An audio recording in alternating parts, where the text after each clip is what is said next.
Hay algo en la medianoche que cambia las reglas del mundo. Cuando el reloj marca las 12, algo en el aire se siente distinto. Las sombras se alargan un poco más de lo normal. Los sonidos de la casa, esos crujidos que durante el día ni siquiera notamos, de pronto se vuelven pasos. Y hay personas que juran, con la voz temblando, que algo las miró desde la oscuridad y nunca las dejó de mirar del todo. Las historias que te voy a contar hoy me las enviaron ustedes, mi comunidad. Cambié algunos nombres para proteger a quienes las vivieron, pero todo lo demás quedó exactamente como me lo contaron. Apaga la luz, ponte los audífonos, y prepárate. Porque después de medianoche, no todo lo que te habla del otro lado quiere que cuelgues el teléfono. Vamos con la primera historia. Daniela tenía 23 años y vivía sola en un departamento pequeño en las afueras de la ciudad. Era estudiante de enfermería, y como cualquier estudiante de enfermería, sus noches eran una batalla constante contra el sueño, los apuntes y el café frío que se quedaba olvidado sobre el escritorio. Esa noche, como tantas otras, se había quedado despierta hasta tarde repasando para un examen. El departamento estaba en silencio, ese silencio pesado que solo existe después de la 1 de la madrugada, cuando hasta los carros dejan de pasar por la calle y el único sonido es el zumbido del refrigerador en la cocina. A eso de las 3:30 de la mañana, su teléfono vibró sobre el escritorio. Ella lo miró de reojo, pensando que sería una notificación cualquiera. Pero no. Era una llamada. Un número desconocido, sin nombre, sin contacto guardado. Daniela frunció el ceño. ¿Quién llamaría a esa hora? No contestó. El teléfono sonó 4 veces y se detuvo. Ella volvió a sus apuntes, tratando de concentrarse, pero algo en su pecho se había puesto tenso, como si su cuerpo supiera algo que su mente todavía no entendía. 2 minutos después, el teléfono volvió a sonar. Mismo número. Daniela sintió un escalofrío subirle por la espalda. Dudó, pero finalmente decidió contestar, pensando que tal vez era una emergencia, tal vez alguien de su familia necesitaba ayuda y le llamaba desde un número prestado. ¿Hola? Dijo, con la voz baja por el silencio de la noche. Del otro lado no hubo respuesta inmediata. Solo un sonido extraño, como una respiración lenta, pesada, mezclada con una especie de estática, como si la llamada viniera desde muy, muy lejos, desde un lugar donde la señal apenas lograba llegar. ¿Hola? ¿Quién habla? Insistió ella, ahora con el corazón latiéndole un poco más rápido. Y entonces, entre la estática, escuchó una voz. Era una voz de mujer, quebrada, susurrante, como si estuviera hablando con las últimas fuerzas que le quedaban. Ayúdame, por favor, ayúdame. Daniela se quedó helada. Preguntó de nuevo quién era, dónde estaba, pero la voz solo repetía la misma frase, cada vez más baja, cada vez más desesperada, hasta que la llamada se cortó de golpe. Ella se quedó mirando la pantalla del teléfono, con las manos temblando. Marcó el número que había llamado, pero el tono decía que no existía, que el número estaba fuera de servicio. Intentó de nuevo. Nada. Como si esa llamada jamás hubiera existido. Esa noche no pudo dormir. Se quedó sentada en su cama, con las luces encendidas, escuchando cada sonido del edificio, cada crujido de la madera, cada auto que pasaba lejos en la avenida. A las 5 de la mañana, agotada, finalmente se durmió con la luz prendida. Al día siguiente le contó a su compañera de clases lo que había pasado. Su amiga, en lugar de restarle importancia, se puso pálida. Daniela, hace como un mes yo recibí una llamada parecida. A la misma hora. Un número desconocido. Y también escuché una voz de mujer pidiendo ayuda. Ambas se quedaron en silencio, sin saber qué pensar. Decidieron investigar, buscar en internet, preguntar en foros locales si alguien más había recibido llamadas similares. Y encontraron algo que les heló la sangre, al menos 6 personas más, en la misma zona de la ciudad, reportaban haber recibido llamadas idénticas, siempre entre las 3 y las 4 de la madrugada, siempre con la misma voz de mujer pidiendo ayuda, siempre desde números que no existían. Una usuaria del foro había escrito algo que Daniela jamás pudo olvidar, contaba que, hacía 5 años, en ese mismo barrio, una mujer había desaparecido después de llamar a su familia pidiendo auxilio. Nunca la encontraron. Su cuerpo nunca apareció. Su teléfono tampoco. Daniela dejó de contestar números desconocidos después de eso. Pero un año después, en una entrevista para un podcast local de misterios urbanos, contó que, de vez en cuando, todavía a las 3:33 de la madrugada, su teléfono suena una vez. Solo una vez. Y cuando mira la pantalla, no hay ningún número. Solo dice, llamada perdida. Ella nunca ha vuelto a contestar. Pero admite que, algunas noches, cuando el silencio del departamento se vuelve demasiado pesado, jura escuchar, muy bajito, viniendo del teléfono apagado sobre la mesa, una voz de mujer susurrando la misma frase de siempre. Ayúdame, por favor. Y lo más perturbador de todo es que hace 3 semanas, cuando Daniela finalmente decidió cambiar de número de teléfono para terminar con esto de una vez por todas, su hermana menor, que vive en otra ciudad completamente distinta, la llamó llorando. Le contó que esa misma madrugada, a las 3:33 exactas, había recibido una llamada de un número desconocido. Y que al contestar, había escuchado la voz de una mujer que sonaba exactamente igual a la de Daniela, pidiéndole ayuda desde algún lugar que ninguna de las dos podía nombrar. Esta historia me la contó un hombre llamado Ricardo, que en ese entonces tenía 31 años y vivía en un edificio de departamentos de 4 pisos en una ciudad grande. Él vivía en el segundo piso, y justo debajo de él, en el primero, vivía un hombre mayor, callado, que casi nadie en el edificio conocía bien. Le decían el señor del 1B, porque nadie sabía ni siquiera su nombre completo. Ricardo trabajaba de noche en un centro de llamadas, así que volvía a su departamento pasada la medianoche casi todos los días. Y casi todas las noches, al subir las escaleras, escuchaba algo extraño viniendo del departamento de abajo, pasos. Pasos lentos, arrastrados, que iban de un lado a otro del departamento sin parar, como si alguien caminara en círculos durante horas. Al principio no le dio importancia. Pensó que sería un anciano con insomnio, dando vueltas por su casa porque no podía dormir. Pero con el paso de las semanas, esos pasos empezaron a inquietarlo cada vez más. Porque siempre, comenzaban exactamente a las 12 de la noche. Ni un minuto antes, ni un minuto después. Como si algo, o alguien, esperara el reloj para empezar a caminar. Una noche, Ricardo llegó más tarde de lo normal, cerca de la 1 de la madrugada. Al pasar frente a la puerta del 1B, notó que estaba entreabierta, apenas una rendija, con la luz apagada adentro. Se detuvo, dudó, pero algo lo hizo asomarse. Adentro, en la oscuridad, vio una silueta. El anciano estaba de pie, completamente inmóvil, mirando hacia la puerta, hacia él, como si hubiera sabido exactamente en qué momento Ricardo iba a pasar por ahí. Ricardo sintió que el aire se le atoraba en el pecho. No dijo nada. Simplemente subió las escaleras lo más rápido que pudo y cerró la puerta de su departamento con doble llave. Esa noche, los pasos de abajo no se detuvieron como siempre a las 3 de la madrugada. Continuaron. Y continuaron. Y en algún momento, cerca de las 4, Ricardo escuchó algo que lo dejó paralizado en su cama. Los pasos ya no venían de abajo. Venían de su propio pasillo. Alguien caminaba, lento, arrastrando los pies, justo del otro lado de su puerta. Se quedó completamente quieto, sin atreverse ni a respirar fuerte. Los pasos se detuvieron justo frente a su puerta. Y entonces escuchó algo que le heló la sangre. Alguien, del otro lado, susurró su nombre. Ricardo. Él no contestó. No se movió. Pasaron segundos que se sintieron como horas, hasta que finalmente escuchó los pasos alejarse, bajando las escaleras, hasta perderse en el silencio.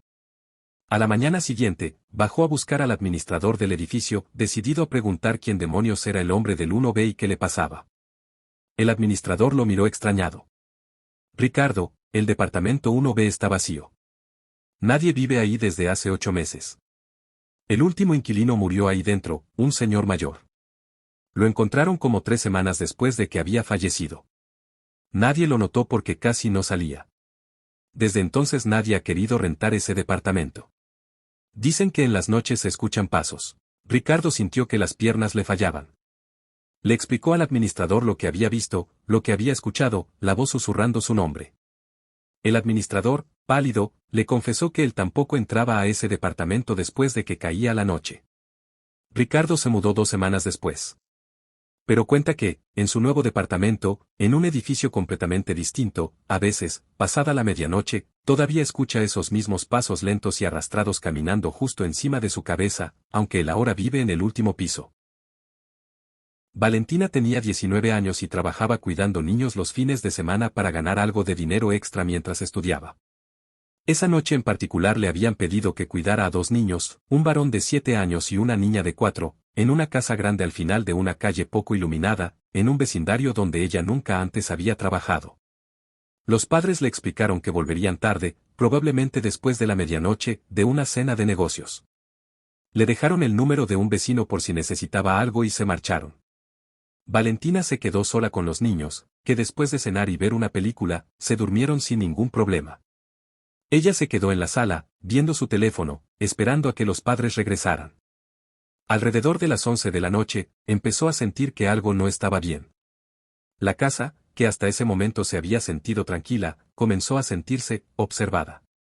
Como si hubiera alguien más allá adentro, alguien que ella no podía ver. Escuchó un crujido en el piso de arriba, donde dormían los niños. Subió a revisar, con el corazón latiéndole fuerte, pero encontró a ambos niños profundamente dormidos, sin ningún problema. Bajó de nuevo, tratando de calmarse, diciéndose a sí misma que era solo su imaginación, que las casas viejas hacen ruidos. Cerca de la medianoche, su teléfono sonó. Era un número desconocido. Contestó, pensando que tal vez eran los padres desde otro teléfono. Bueno, al otro lado, una voz de hombre, grave y calmada, dijo algo que la dejó completamente helada. No subas al segundo piso otra vez. La llamada se cortó. Valentina se quedó mirando el teléfono, con las manos temblando. Marcó de vuelta, pero el número no existía. Intentó llamar a los padres, pero no contestaban. En ese momento, escuchó pasos en el piso de arriba. Pasos que no eran de un niño. Eran pesados, lentos, de un adulto. Valentina se quedó paralizada al pie de las escaleras, sin saber qué hacer. Los pasos se movían de un cuarto a otro, justo por encima de donde dormían los niños. Con el corazón en la garganta, decidió llamar al vecino cuyo número le habían dejado los padres. Un hombre mayor contestó, y cuando ella le explicó lo que estaba pasando, hubo un silencio largo del otro lado de la línea. Valentina, escúchame bien. Sal de esa casa ahora mismo. Toma a los niños y sal por la puerta principal. No subas.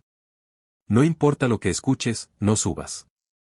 Ella, temblando, subió de todas formas, porque no podía dejar a los niños solos con quien fuera que estuviera arriba. Al llegar al segundo piso, encontró la puerta del cuarto de los niños cerrada, cuando ella la había dejado abierta. Del otro lado, escuchó una voz de hombre, susurrando una canción de cuna en voz muy baja. Abrió la puerta de golpe. Los niños seguían dormidos, solos, en la misma posición de siempre. No había nadie más en el cuarto. Pero la ventana, que había estado cerrada toda la noche, ahora estaba abierta de par en par, y la cortina se movía lentamente con el viento frío de la noche. Valentina tomó a los dos niños en brazos, medio dormidos y confundidos, y bajó corriendo las escaleras, saliendo de la casa justo cuando los padres llegaban en su auto. Les contó todo, casi sin poder hablar de lo asustada que estaba. La madre se puso pálida y le confesó algo que nunca le habían dicho antes de contratarla. La niñera anterior había desaparecido en esa misma casa, hacía 2 años, mientras cuidaba a su hijo mayor. Nunca la encontraron. Solo hallaron su teléfono en el segundo piso, con una llamada perdida marcada en la pantalla, de un número que no existía. Los padres vendieron la casa poco después. Valentina nunca volvió a cuidar niños de noche. Pero hasta el día de hoy, dice que cada vez que escucha una canción de cuna cantada por una voz de hombre, sin importar dónde esté, siente que alguien la está observando desde una ventana que no debería estar abierta. Jorge tenía 28 años y trabajaba como repartidor nocturno para una aplicación de comida. Esa noche había tenido un turno más largo de lo normal, y ya pasada la 1 de la madrugada, decidió tomar el camino más corto para volver a su casa, una carretera poco transitada que bordeaba las afueras de la ciudad, rodeada de campo abierto y muy poca iluminación. A los pocos minutos de tomar esa ruta, notó unas luces detrás de él. Un auto, bastante atrás, manteniendo la misma velocidad que él. No le dio mucha importancia al principio, era normal que otros autos usaran esa misma carretera. Pero después de unos 15 minutos, el auto seguía exactamente ahí, ni más cerca ni más lejos, como si estuviera calculando la distancia con precisión. Jorge aceleró un poco, solo para probar. El auto detrás también aceleró, manteniendo la misma distancia exacta. Un escalofrío le recorrió el cuerpo. Redujo la velocidad, pensando que tal vez así el otro auto lo rebasaría. Pero no. El auto también bajó la velocidad, quedándose siempre a la misma distancia, como pegado con un hilo invisible. El corazón de Jorge empezó a latir con fuerza. Intentó tranquilizarse, diciéndose que tal vez era solo alguien que iba en la misma dirección, nada más. Pero cuando miró por el espejo retrovisor con más atención, notó algo que lo dejó helado: el auto no tenía las luces delanteras encendidas del todo normales. Eran unas luces extrañas, de un color amarillento apagado, casi como si fueran faroles antiguos en lugar de faros modernos. Decidió tomar una desviación que no estaba en su ruta normal, solo para comprobar si el auto lo seguía a propósito. Giró bruscamente en una calle lateral. El auto detrás también giró, sin dudar, sin siquiera reducir la velocidad, como si supiera exactamente hacia dónde iba a girar Jorge antes de que él mismo lo decidiera. Con las manos temblando sobre el volante, Jorge marcó el número de emergencias con el altavoz del teléfono, sin dejar de conducir. Le explicó a la operadora lo que estaba pasando, su ubicación aproximada, la descripción del auto que lo perseguía. La operadora le pidió que se mantuviera en la línea y que intentara llegar a una zona con más gente o alguna estación de servicio. Jorge vio a lo lejos las luces de una gasolinera abierta las 24 horas y se dirigió hacia allá lo más rápido que pudo. Entró al estacionamiento iluminado, y por primera vez en 20 minutos, el auto detrás de él no giró. Simplemente continuó de largo por la carretera, sin detenerse, perdiéndose en la oscuridad. Jorge, todavía temblando, se bajó de su auto y entró corriendo a la gasolinera. Le contó al empleado lo que había pasado. El empleado, un hombre de mediana edad que llevaba años trabajando ahí de noche, se puso serio y le dijo algo que Jorge jamás pudo olvidar. Esa carretera tiene fama, muchacho. Hace años, en ese mismo tramo, hubo un accidente horrible. Un auto se salió del camino de noche y cayó a la zanja. Nadie encontró a la familia que iba adentro hasta la mañana siguiente. Desde entonces, varios choferes de aquí cuentan que a veces, de madrugada, un auto viejo con las luces amarillas los sigue por kilómetros, sin acercarse nunca, sin nunca alejarse. Dicen que si te detienes, el auto se detiene contigo. Y que si llegas a mirarlo de frente, no hay nadie manejando.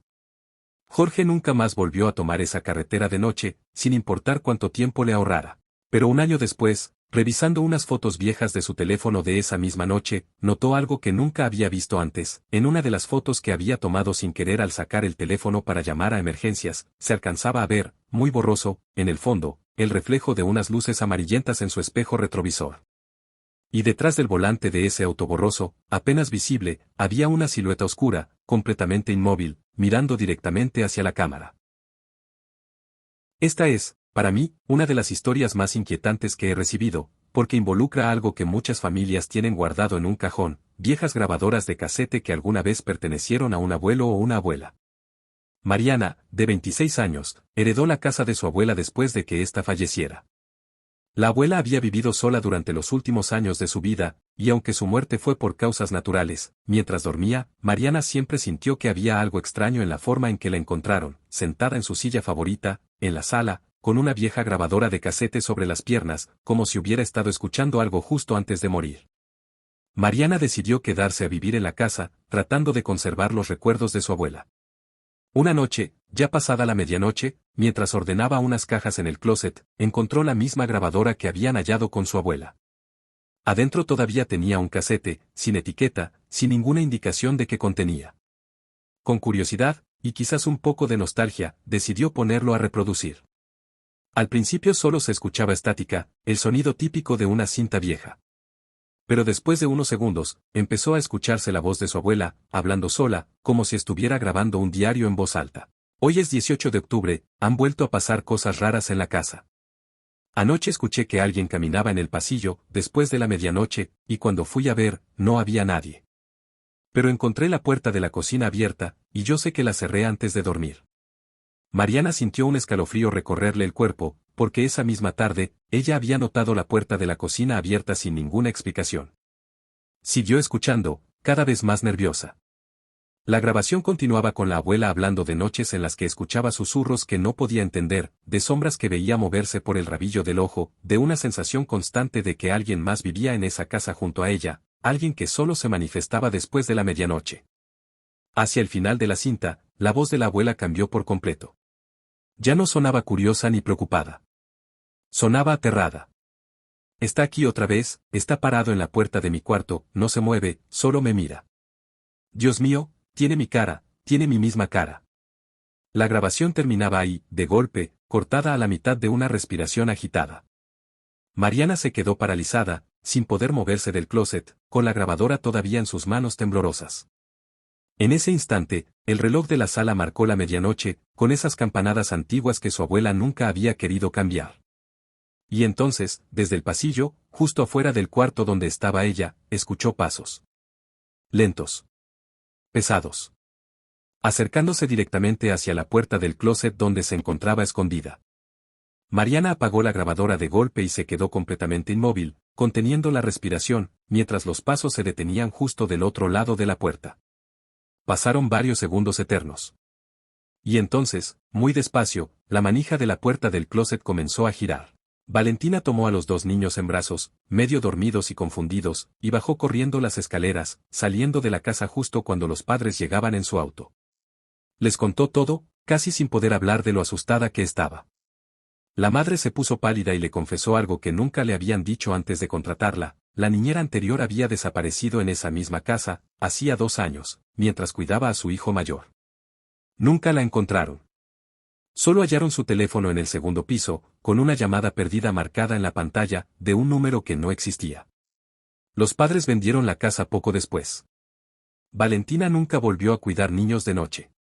Pero hasta el día de hoy, dice que cada vez que escucha una canción de cuna cantada por una voz de hombre, sin importar dónde esté, siente que alguien la está observando desde una ventana que no debería estar abierta. 5 historias. 5 noches distintas. Y todas ellas con algo en común: ese momento exacto en que el reloj cruza la medianoche y el mundo, por un instante, deja de sentirse seguro. No sé tú, pero después de escribir estas historias, yo reviso 2 veces que mi puerta esté cerrada con llave antes de apagar la luz. ¿Cuál de estas 5 historias fue la que más te asustó? Cuéntamelo en los comentarios, y si te gustó este video, suscríbete para más historias de terror real. Nos vemos en el próximo video, pero recuerda, no importa en qué ciudad vivas, no importa qué tan segura se sienta tu casa, después de medianoche, nunca estás realmente solo.